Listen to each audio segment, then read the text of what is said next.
The sun was sinking behind the hills of ancient Israel. Dust swirled in the wind, and the ground still trembled from the roar of iron chariots that had just rolled through the valley of Kishon. The battlefield was soaked in defeat. For the army of Sisera, the Canaanite general who had tormented Israel for 20 years, had crumbled beneath a miraculous storm and the sword of a prophetess named Deborah and her warrior Barak. But Sisera escaped.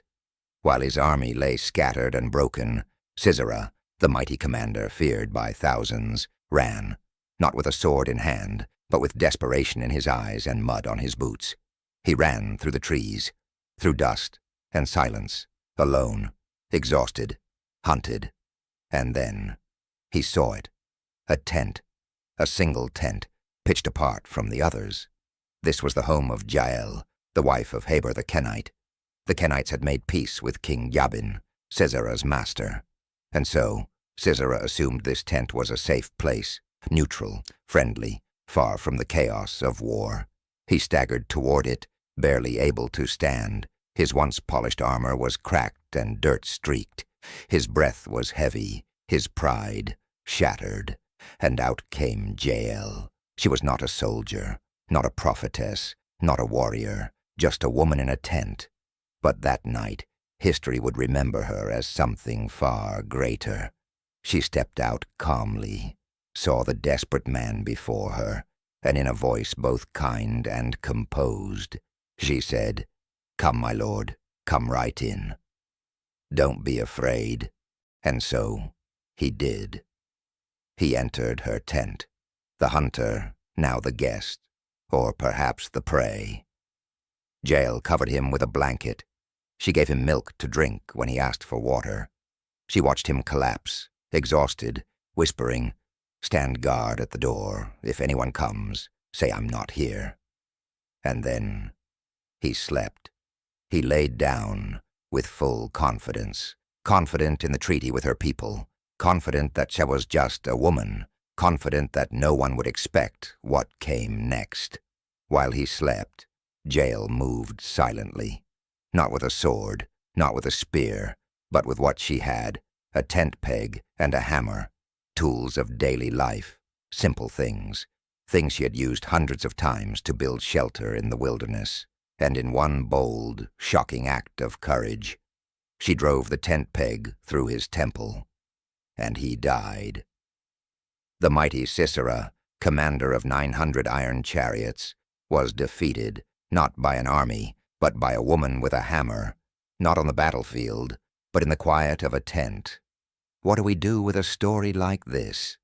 It's short, only 6 verses, but packed with tension, with reversal, with something raw and unsettling, and yet it's brilliant, because in a world where strength was measured by swords and chariots, God used a woman with household tools to rewrite the ending. This is not just a story about violence, it's a story about bold obedience, about how God can use anyone, in any place, with whatever is in their hands. Jael wasn't a warrior. She didn't lead an army, but she recognized a moment. A dangerous man had entered her tent, and she chose not to stay silent. She didn't wait for someone else. She acted. So what does this mean for you and me today?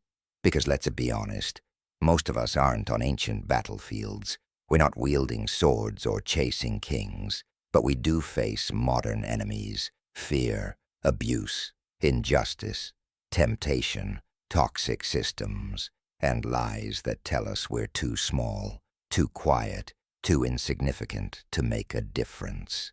And maybe like Jael, we're not the ones people expect. We're not holding microphones or titles. We're holding diapers, laptops, cooking spoons, lesson plans, business ideas. We don't feel strong.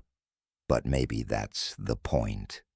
Because God doesn't always call the powerful. He empowers the available. Jael didn't go out looking for a fight. But when the moment came knocking, literally, she didn't flinch. She used what she had, where she was, and trusted that it was enough. Let me ask you something. What's in your hand today? What have you counted as ordinary, but God sees as a weapon in the right moment? Your words, your silence, your art, your compassion, your truth. You don't have to be loud to be effective. You don't need armor to be dangerous to the enemy. Sometimes, all it takes is the courage to act when it matters most. Jael's tent wasn't just a home. That night, it became a battlefield, and her bravery became a turning point in the war. The Bible ends this story with one simple verse. And on that day, God subdued Jabin, king of Canaan, before the Israelites. But before God subdued a king, he empowered a woman in a tent. So when your moment comes, when you're standing face to face with something bigger than you, remember Jael, and don't say, I'm just a woman, just a student, just a teacher, just a mother, just a guy in a quiet place. You are not just anything. You are exactly who God can use. And what you have in your hand, whether a sword or a hammer, might be the very thing he uses to set someone free.